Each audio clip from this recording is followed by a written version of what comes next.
T minus 1 minute.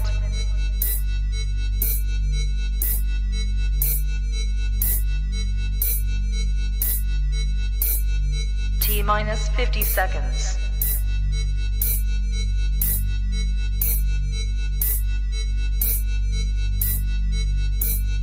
T minus 40 seconds.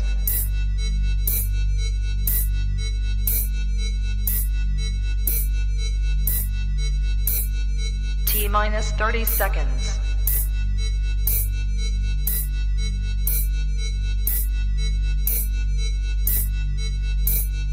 T minus 20 seconds.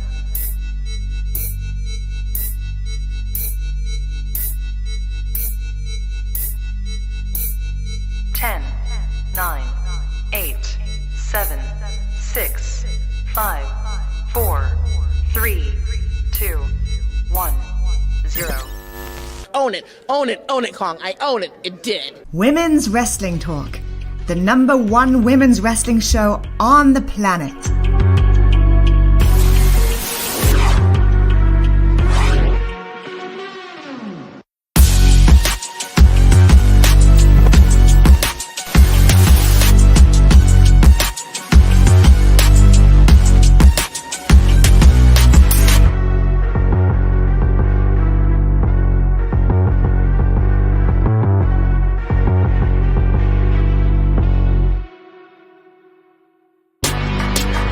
Women's Wrestling Talk, the #1 women's wrestling show on the planet. What is going on, you guys? Women's Wrestling Talk, the #1 women's wrestling show on the planet.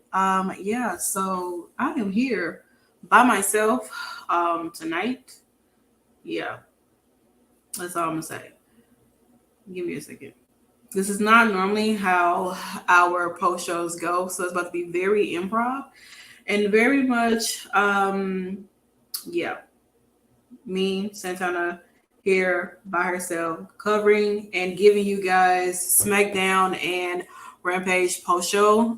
There was a lot of things that transpired on both shows tonight, but as you do know, that for SmackDown, Crown Jewel, it is our going home show for SmackDown, and of course with Rampage, they still got a lot of things gearing up for Full Gear. That is happening later within this month. But let's pretty much go ahead and jump in and discuss what happened on SmackDown tonight. Because although it was pre-taped, because of course everybody is in Saudi getting ready for Crown Jewel taking place tomorrow,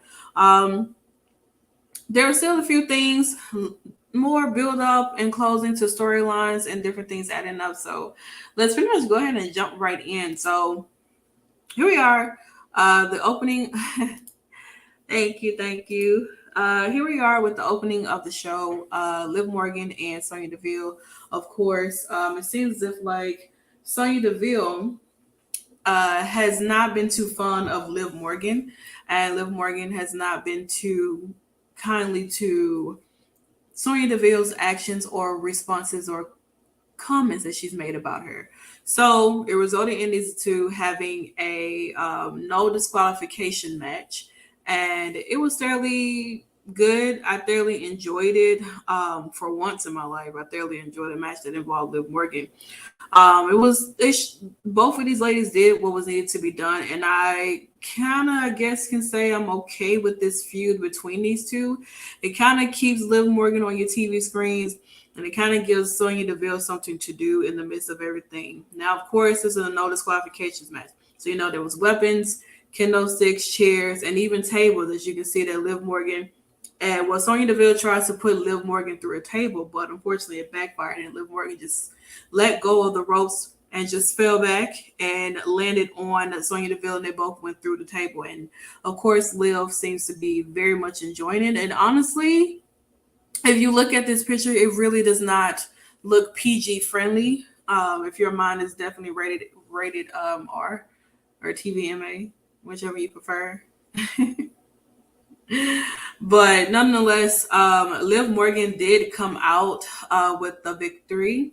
I guess you can say she's kind of on a winning streak since she lost her title to Ronda at Extreme Rules, and she's constantly been trying to prove and show that she has a different side of her that a lot of people seem to feel like she doesn't have or have their lack of.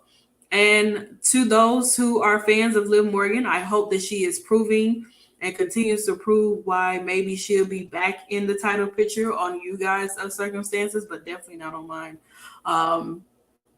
Nice win though. Definitely still rocking the Chucky gear and everything like that. But shout out to Liv for beating Sonya Deville, and who knows what's next between with Sonya and Liv Morgan. Who honestly knows? We have absolutely no idea. But I guess whatever happens, it just happens. As we move forward, the return of Emma. Of course, we know that she made her return last week, accepting Ronda's open challenge for her SmackDown Women's title. And what? Emma meet Xia Li. Xia Li is someone who I would have to say we really don't see enough of. Like, we really don't see enough of Xia Li. And I know she's kind of been in and out of different storylines or being a part of certain matches, or, you know, and ever since she kind of went heel, she's done a few things here or there, but nothing that's really sticking for her. I don't know. It maybe, I guess maybe having Emma back can, you know, spark something to bring her back on TV, or something like that. I have absolutely no idea. We didn't see Raquel this week. We didn't see Shotzi this week either. But nice to see Emma. Shout out to you, girl, and Xia Li. I don't know exactly if this is going to be.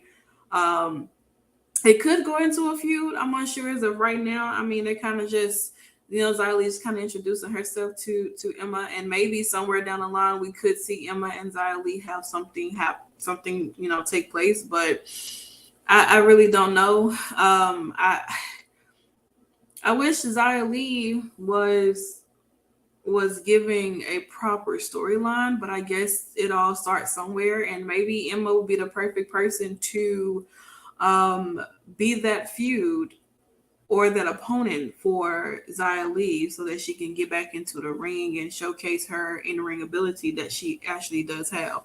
So who knows?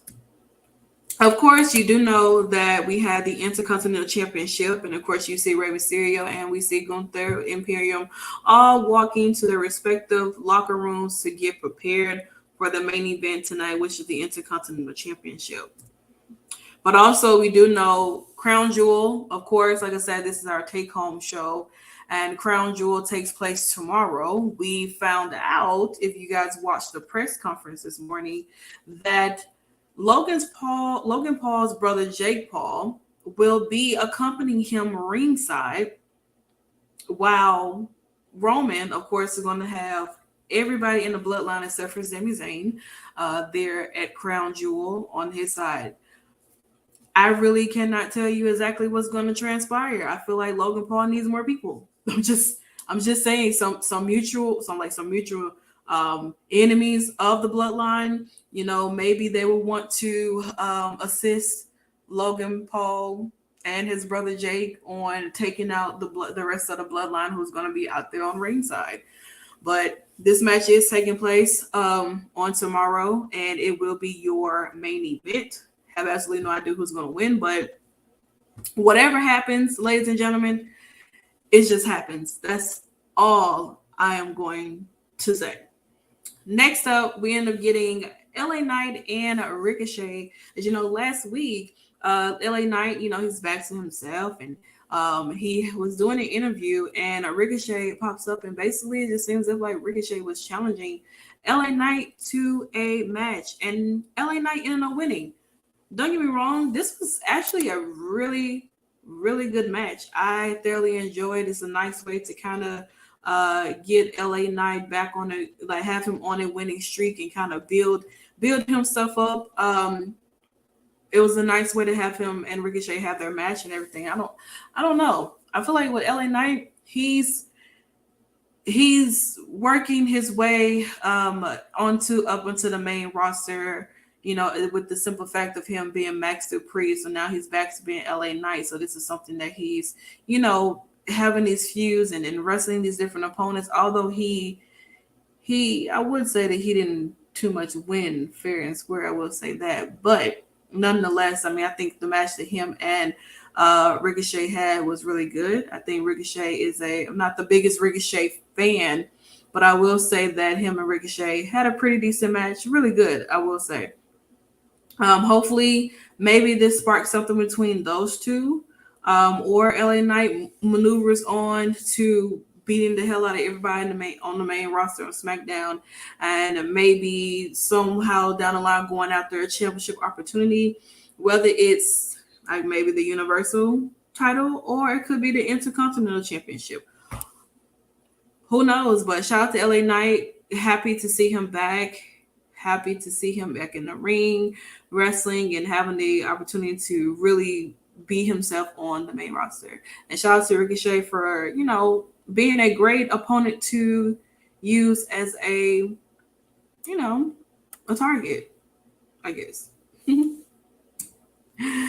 Backstage, of course, we got the Bloodline and the Honorary Uce, Sami Zayn. And of course, I mean, Sami cannot go to Saudi, for those who may not know. But the Bloodline is definitely going to be out there, like I said, assisting Roman Reigns. And I mean, honestly, Jimmy and Jay need to really focus on being more Uzi, I guess, when it comes to their opponents that they're actually going to be facing on tomorrow night, which they actually end up having an encounterment with them later on within the show. And yeah, so then it kind of leads us to this here. I really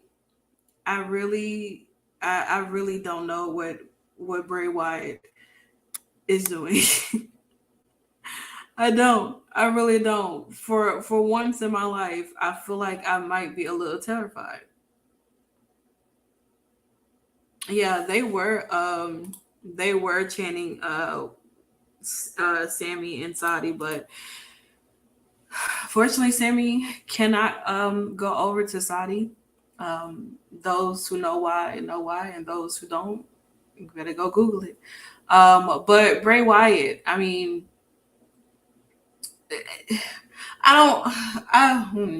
Bray Wyatt is like so amazing at what he does, and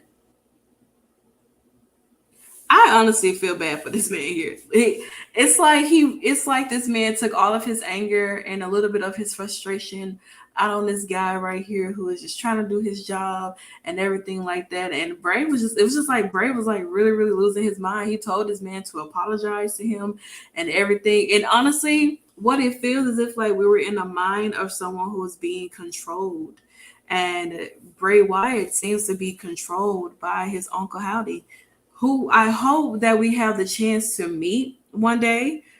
I really, really hope we have the chance to meet Uncle Howdy. But the guy was very confused. I was confused too. I'll be like, I'm over here trying to do my job, and I'm getting yelled at because you felt as if like you want to use the terminology of it's just like pulling out in front of me and you're cutting me off the road and different things like that. And it's just like, okay, sir, I'm gonna need you to relax a bit. Calm down. I'm sorry. I'm sorry I cut you off. I'm sorry I interrupted your job that you're trying to do. I do apologize, but please do not take your anger out on me.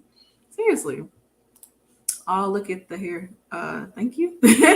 But nonetheless, Bray Wyatt will be live at Crown Jewel on tomorrow. Bray Wyatt has, like I always say, or have been saying, Bray Wyatt has really been taking us on a journey, on a roller coaster with everything that he has been doing, from the in-ring to promos to video packaging. Whatever it is that Bray Wyatt is doing, I really don't know what's going to happen tomorrow for Crown Jewel. I don't know if he's going to get himself involved in somebody's match, if he's going to have like a promo segment, if there's going to be something backstage. I don't know what Bray Wyatt has in store for Crown Jewel, but I will definitely be tuning in to see. I'm always tuning in to see what Bray Wyatt has to say what he's going to do, who's a new person that we're going to be introduced to. Whatever it is, I'm happy, I'm excited, and I don't know what the hell is going on still. It has been an emotional roller coaster. It feels like we're going through various different phases of Bray Wyatt. And like I said, I feel like he's being mind controlled by somebody else, which could be himself or it could be somebody else. But who knows? We'll definitely find out. And I feel like it's going to be something great, something happening. And I'm interested to see what Bray has in store for us tomorrow for Crown Jewel. Nonetheless, the Usos come out, and of course they discuss and talk about, the Brawling Brutes. Of course, we do know that they're going to be putting their titles on the line at Crown Jewel tomorrow for the Undisputed Tag Team titles. Well, it seems as if like the Usos are not going to only have to worry about the Brawling Brutes. They're going to also have to worry about the New Day, because the New Day did imply that they will be supporting the Brawling Brutes on tomorrow for Crown Jewel. Don't know if that necessarily means they're going to be out ringside to try to assist in any kind of way, or if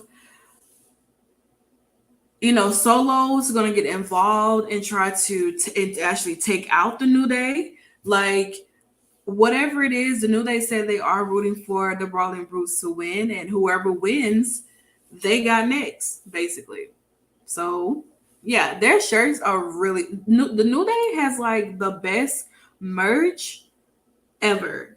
They really do. Like, they really go above and beyond with their merch, and I'm going to have to cop that shirt if they have it on WDshop.com. But even in the midst of the New Day and the Usos, of course, I always say, every time we get close to the end of the year, we're going to always end up running back with the Usos and the New Day. However, tonight, the Brawling Brutes attacked the Usos, and even the New Day even assisted the Brawling Brutes in jumping and attacking the Usos until Sammy and Solo Sikoa came out there to really outnumber all of them. And well, the end result is the Usos are standing tall and the Brawling Brutes and the New Day were not. I need them to make a jacket. Oh yeah, definitely. They definitely need a jacket, a hoodie, something like that. Because it's hoodie season. I got my hoodie on, my Kakashi hoodie for my anime lovers. Anybody knows me, Kakashi is my first love for anime, anything like that. But we're here. But yeah. Next up, because of course this is Women's Wrestling Talk, and of course we dive right back into some more women. Last week, as we do know, Natalya made it very clear to Ronda Rousey that she would have basically accepted her open challenge. Right up until Shayna Baszler choked out Natalya, who they were both former partners, literally going after the titles, literally, being a tag, going after everybody, and now they're enemies again. With Shayna being a heel and Natalya once again for the 30th time being the babyface. And by next week, 2 weeks from now, that is going to be a heel again. Probably so. But they ended up having this match, and Ronda accompanied Shayna out here, which, I haven't seen Shayna in a while, and it's always nice to see her in the ring. It's always nice to see Shayna in the ring, wrestling, doing something, really kind of getting back into her groove of things. I think the last time I wouldn't say I saw Shayna in the ring was when she faced Liv Morgan. And that was the last time I want to say I saw her in the ring. But her and Natty had a really nice match. I thoroughly enjoyed it. I wish it was a little bit longer, but I think it's okay. We have to rebuild that dominance of Shayna Baszler. Not that I too much care that Ronda Rousey is ringside next to her, but maybe Shayna might turn on Ronda and go after that title herself. I feel like Shayna is amazing. She's a phenomenal talent. She's great on the mic. She has charisma. She has like the total package of a badass as a champion, as a competitor. And to have her rebuild up her dominance by starting with Natalya, and of course, maneuvering on with whoever she's going to, maneuver on to, and then finally ended up with Ronda. And then, not to say that I would say I wouldn't say I would not want to see a match with Ronda and Shayna, but we all know who the better wrestler would be in that match. I would say. I will say that. They had great chemistry for sure. The busted nose had me shook. Yeah, like of course Shayna, she ended up winning the match because she choked Natalya out. But of course, like I said, Shayna is on that road of rebuilding her dominance, and why not do it with a little blood? And we really don't see blood. And I know they talked about like, oh, we're not gonna do that much blood or anything like that. But to see, blood coming from Natalya after that knee strike to the face, I mean, it seemed as if like Natalya may have broken her nose, but she seems to be doing okay. Honestly, I don't think she has a broken nose. I just think that she may have like, bitter top lip or something. But I mean, it's nice. Definitely ruthless aggression, and that's what Shayna definitely needs to get back into her NXT days of being the Shayna Baszler that a lot of people have known to love. So so after that, we ended up knowing that we have MVP, of course, on Monday said that he had some talent of guys who's gonna come and lay Braun Strowman down before his match with Omos on tomorrow. And these are the guys that he round up. I know one of them, the one that's in the middle, Luke, I think his name is Luke Keith or Luke King. I know that he's Layla Gray's fiance, and he's also holding the OVW world title over there at the company. But as far as like the rest of these guys, I have absolutely no idea who they are. But yeah, so they went up against Braun Strowman, and it didn't turn out that way. And of course, MVP, he gets himself into the ring, and he starts saying all types of things to Braun Strowman, and he gets laid out. And will MVP be okay by tomorrow to come out and walk down the aisle with Omos? Or will Omos be out there in Crown Jewel alone by himself? Or could Omos actually come out by himself, and then MVP just shows the hell up and he knocks Braun Strowman with the cane behind his back, and then 1, 2, 3, Omos does a phenomenal forearm, a 450 slash, and then a super kick, and then boom, 1, 2, 3. 1, 2, 3, and then there it is. Omos wins the match.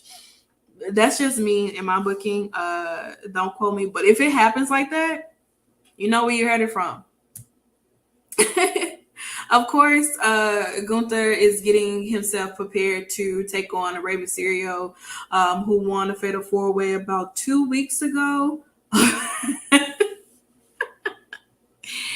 Listen, y'all don't. I don't think people don't understand how much of the athleticism that I would love to see come out of Omos. So Omos does a phenomenal 4-on 450 splash, and hey, I won. A win is a win. Okay, I don't care what nobody says. A win would be a win for me. But like I said, Gunther is getting ready and prepared to face Rey Mysterio in the main event tonight, and we'll definitely get to how that transpired. But of course, WWE on SmackDown tonight, they announced the World Cup on Fox that's happening next week. I think it's an 8-man tournament. I want to say, don't quote me on this, but I know it's a tournament. It was once won by Shane McMahon. So maybe the best in the world will make his triumphant return next week to SmackDown and figure out who the next best in the World Cup winner will be. So I don't know. I'm excited to see what happens. That's all I'm gonna say on that. And also next week, depending on who wins between the Brawling Brutes and the Usos, they will face the New Day for the undisputed WWE Tag Team titles. And that's all that's going to happen next week, as well as Shinsuke Nakamura versus Santos Escobar. Now, we did see Legado del Fantasma backstage, of course, chit-chatting a little bit about, their loss to Hit Row. And, well, Shinsuke was a part of the reason, I guess you can say, why Hit Row won their match last week. And Santos has sent a warning to Shinsuke. And, well, we're going to get this match next week. And honestly, I'm very excited because Santos Escobar is a phenomenal wrestler. He's a great talker. And of course, Shinsuke, he's like top tier in the ring. So I know that this match here is going to like go crazy. It really is. They did. The Legado del Fantasma really did look nice. They really did. I hope Zelina comes back with this hair that's here instead of the straight look. The straight look is cool, but I do like when she has like those crimps in there. It makes it feel a lot fuller and not like, I don't know, doll hair or something. Little something like that. But, ladies and gentlemen, we get to our main event of Friday Night SmackDown. Rey Mysterio versus Gunther for the Intercontinental Championship. Honestly, you guys, this match felt really slow. There were some really nice moments that happened.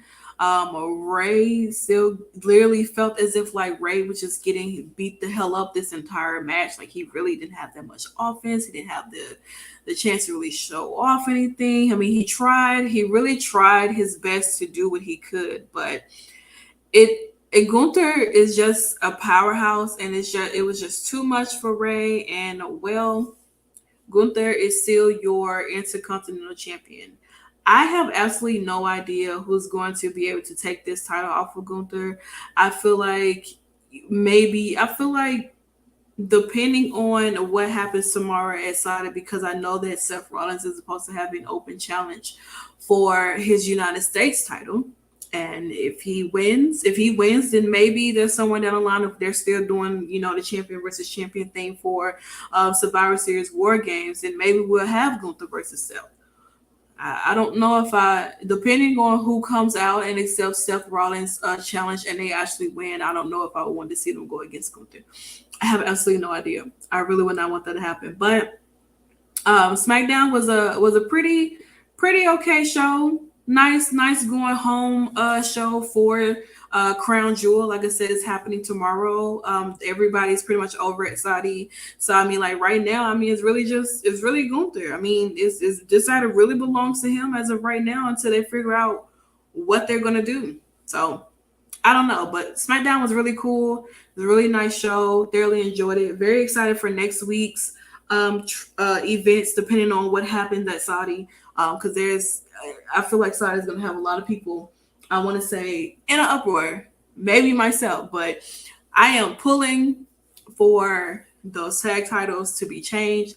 And if you guys missed the predictions for Crown Jewel, you can definitely go back and watch the Monday Night Raw show. I did my predictions there about Crown Jewel. You can definitely check those out. You can check out the whole match card on www.talkpod.com. I posted the whole match card. It's happening tomorrow in case you forgot, and different things like that.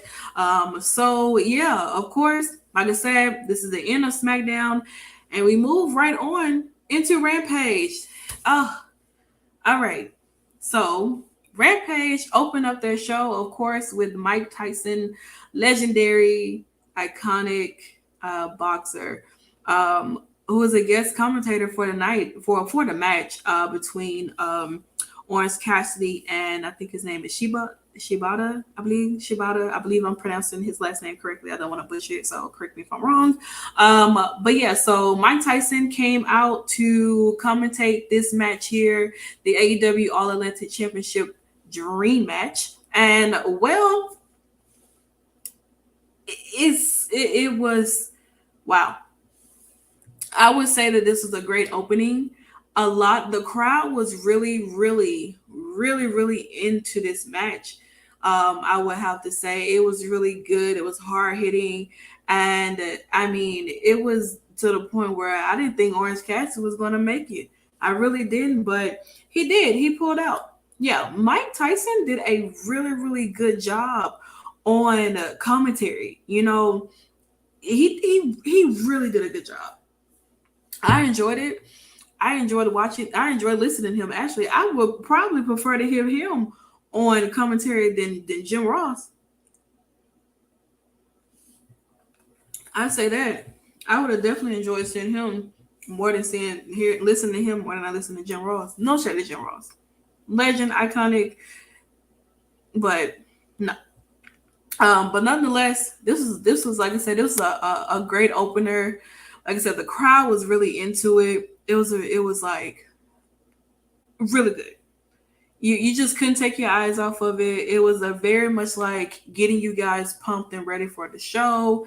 And of course, Orange Cassidy still retained his All Atlantic champion. And well, seems to be like him and Shibata are, cool, freshly and squeezed.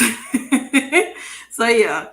Um, we got a few comments from our interim AEW World Women's Champion, Tony Storm, who, of course, as we do know, will be facing Jamie Hayter at the November 19th pay per view for AEW's Full Gear.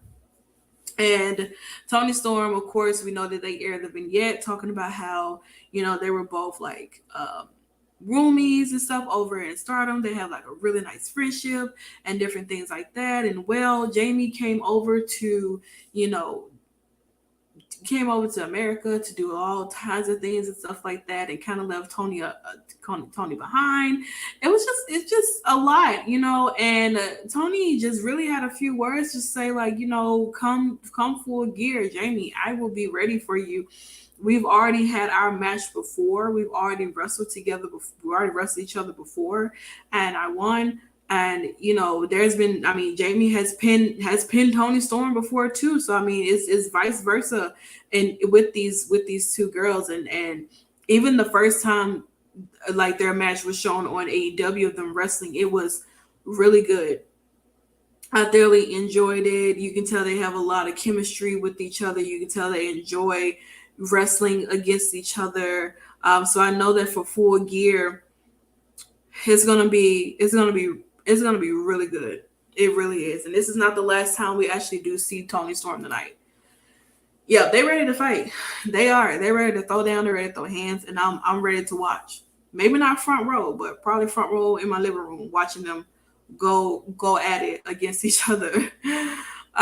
We also got another backstage interview from Claudio and Brian Danielson and William Regal. Of course, all of them have an issue with Chris Jericho, holding the Ring of Honor World title, which Chris Jericho took it off of Claudio in the first place.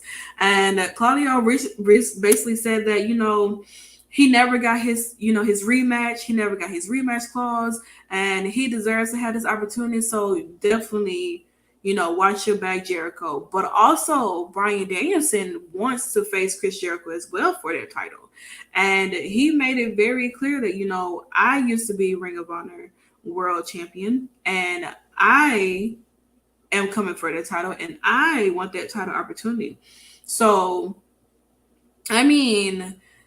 both of you guys, William Regal and Black Combat Club, want that ROH World title. And are they going to fight each other to get their hands on Chris Jericho and that title? I guess we'll find out. You have to stay tuned. Moving on, because like I said, this is Women's Wrestling Talk. And of course, we have our women's match of the night, Dr. Britt Baker, DMD, and Jamie Hayter versus Madison Rayne and Sky Blue. This match, I would say I enjoyed it. I would say that, Britt and Madison have a lot of history. And Sky Blue, who's like, I guess you can say Madison Rayne's little protege or whatever, she's been, of course she signed to AEW. She's been kind of working her way up to prove that, she's not, new to the game. She's really just, being out there with Madison Rain and learning the ropes and different things like that. But she was getting her ass whooped. I do apologize.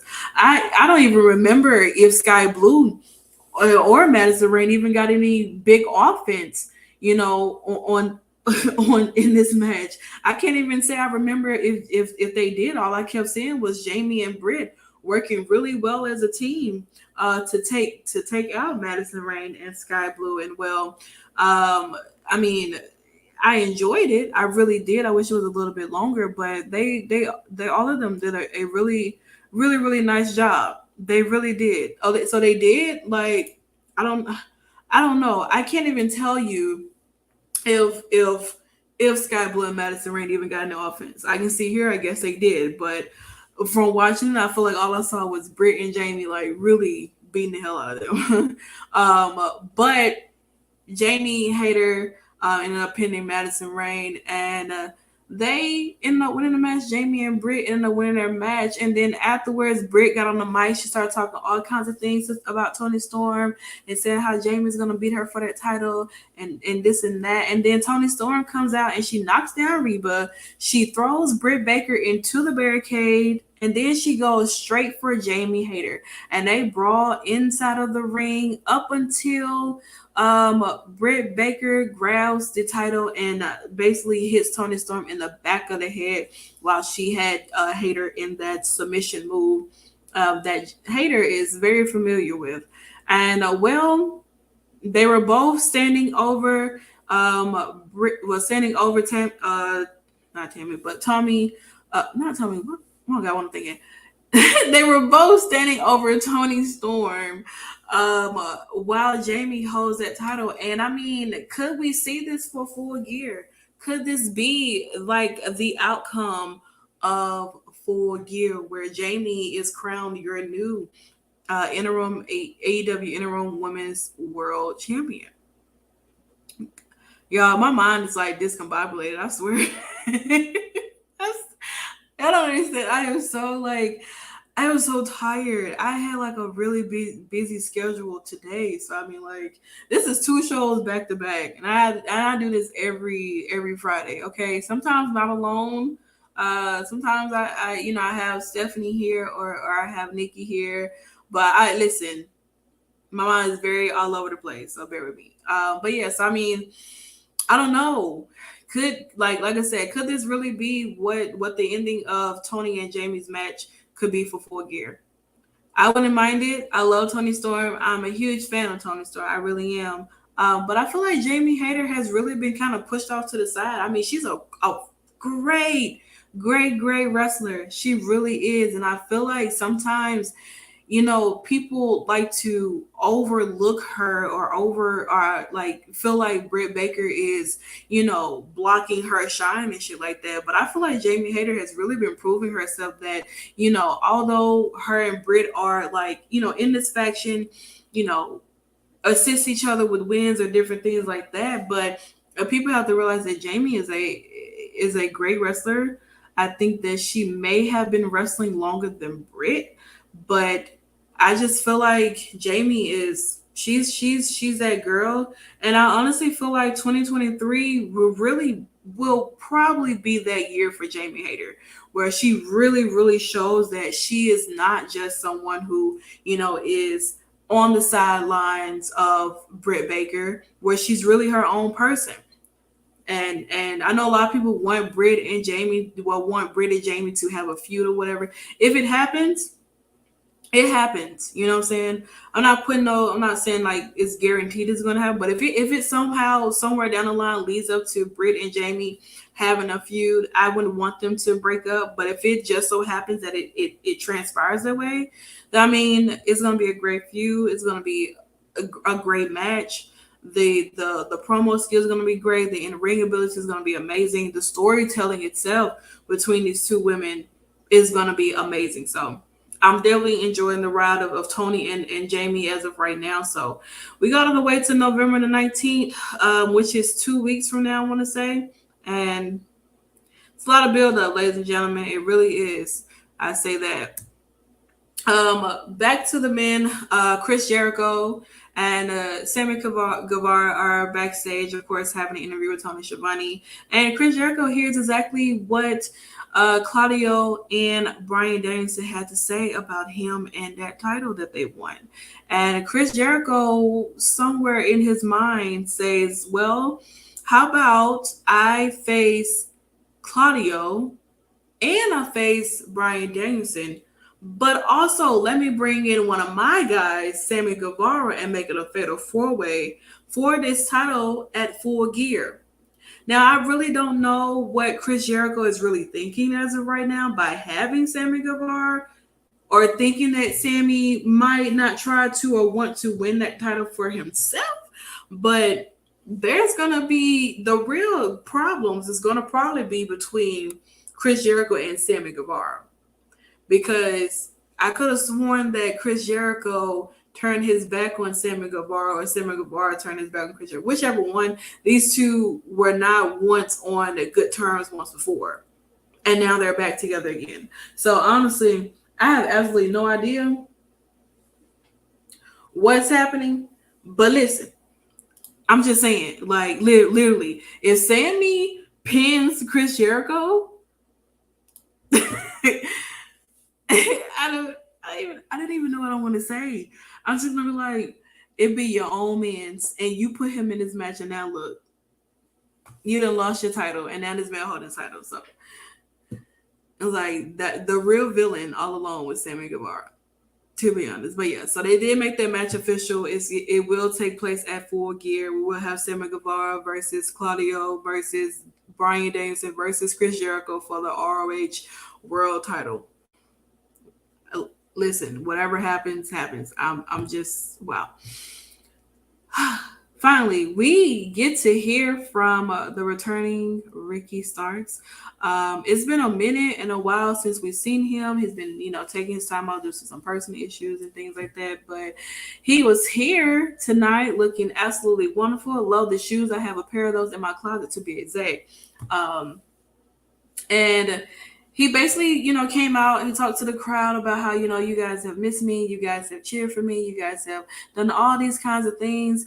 And basically, he did let it be known that he actually will be joining and entering the world title eliminator tournament. And which I think is great for Ricky Starks, because Ricky looks like a champion in my eyes. I know he was holding the LTW title that's now held by Hook, but I feel like Ricky deserves to have a bigger and larger title of his own. I really do. Ricky is a great talent. He's a great talker, a great dresser, and I don't know, he might be coming for Seth Rollins' neck. I will say that. But he's a great talker, performer, all this and that. Like, Ricky has like the total package. He has a look of being a champion of this company, or a company where it just fits. It just works. He can cross over into the mainstream, Hollywood pop culture type things, different things like that. He really could. And I hope that maybe he goes on to become a champion really, really soon.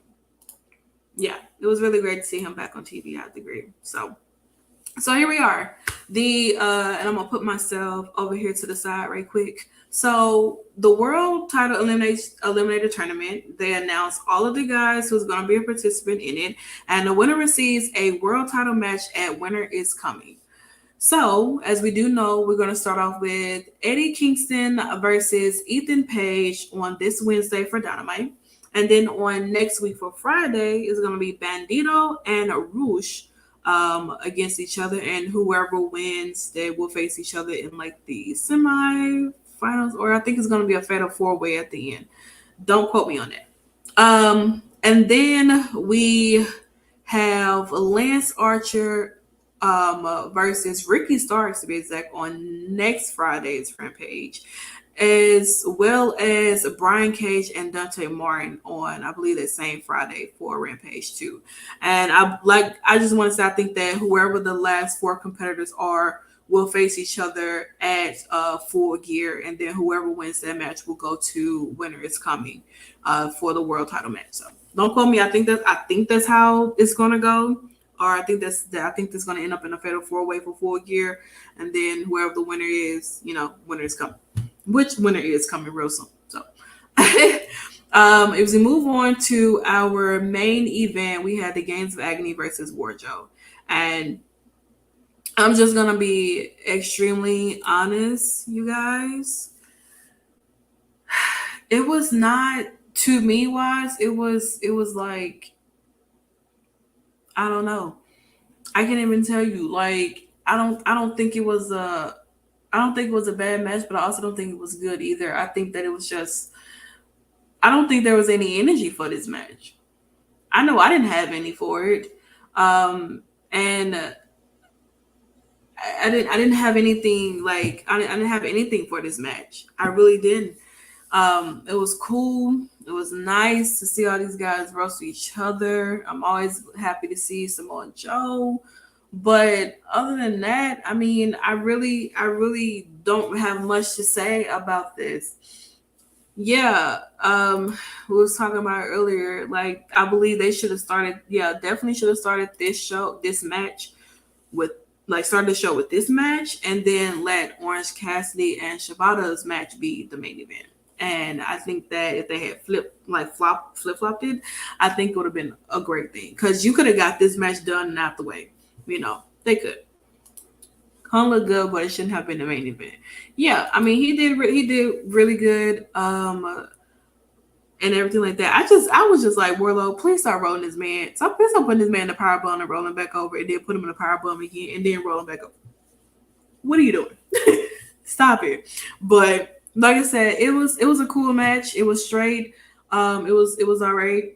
Hopefully they don't do this again, but I know they want to close out the show because, of course, Samoa Joe and Warlow did win, or Warjo did, win the match. And we, of course, every time we have something dealing with Warlow, Powerhouse Hobbs is definitely going to make his appearance one way or another. And he did. And so it honestly looks as if, like, we will probably have Warlow and Powerhouse Hobbs for Full Gear. That's what I'm going to say. And that's all I'm going to say. And pretty much, you guys, that was the end of Rampage. Not much, like I said, happened for me to feel like, oh my God, yay. But, it was really good. It was okay. It was all right. Hopefully it starts to get better, because sometimes I feel like with Rampage, they get a little, sometimes it's cool, and then sometimes it's like, and I know they've been doing it live now, which is cool, I guess. That they're starting to do like their Rampages live, but I need y'all to figure out some things and get a little bit better. So that's all I'm saying. But yep, that was pretty much Rampage, you guys. And SmackDown, of course, like I said, SmackDown was a going home show for Crown Jewel. So kind of just give you guys a little bit of a rundown. So, of course, Crown Jewel takes place today, those who are on the East Coast. Tomorrow for those who are on Central and Pacific time. It'll take place in Saudi, on the Peacock in the U.S., and on the WWE Network elsewhere. And yeah, I don't know. I think we may have a Crown Jewel post show. I'm unsure as of right now. I cannot confirm or deny if that is going to happen. So definitely just stay tuned. Other than that, that's pretty much all that we pretty much have lined up for this weekend. There aren't any other shows happening that I know of. But if it does, then make sure you guys need to be following us and subscribe to us on YouTube. Turn on our post notifications so you do not miss whenever we go live for anything. And if you follow us on Twitch, make sure you do continue to follow us on Twitch. Support us over there as well. Make sure you guys follow us on all social media platforms at WWE Talk Pod. Make sure you check out the website, www.talkpod.com. Make sure you get our merch. Make sure you check out our articles, interviews. Articles are going out each and every day, you guys. Interviews are happening. Post shows are happening. WT Live is happening. There's so many different shows that we have on Women's Wrestling Talk that is happening almost each and every day. So we definitely do appreciate you guys for hanging out with us each and every time we go live. So we definitely do appreciate. I appreciate you guys for hanging out with me since I'm up here by myself tonight. You know, it's not often. So it's not often that Santana is here by herself, but we made it through. We made it through tonight. I promise you that. We really did. But yeah, so as for me, like I say, you guys can Google me, Drian Santana, Draune. That's where you're gonna always find me. Thank you, Gothic Vegan. I appreciate it. Yeah, I'm gonna have to drop out or call out next time. You know, me getting left by myself, but it's cool. I enjoyed it, and I just want to thank you guys for hanging out with me on your Fridays, because you could have been anywhere else, but you in the house just like me, looking at me, talking to me, and different things like that. So I gladly appreciate it. But I'm going to go ahead and close this out. Shout out to everybody in the chat. I haven't done shout outs in a minute. Shout out to Mika, of course, just another subscriber. Hopefully I get your name so that I don't have to just say you're just another subscriber. Jalen, of course, in the chat. Thank you so much. And of course, you got the vegan. Thank you so much for joining too and watching me. Once again, you guys, like I said, Crown Jewel post show might be happening tomorrow. Oh, Tamara, girl, why would you have this name? What is wrong with you? I literally thought she was like somebody I did not even know. You need to change your name, because I don't. I never knew this was you. I thought you was like a random that just popped in here. All right. I'm gonna get out of here, you guys, because I'm gonna go to bed. But thank you guys so much for watching. Once again, this is Women's Wrestling Talk, the #1 women's wrestling show on the planet. Women's Wrestling Talk, the #1 women's wrestling show on the planet.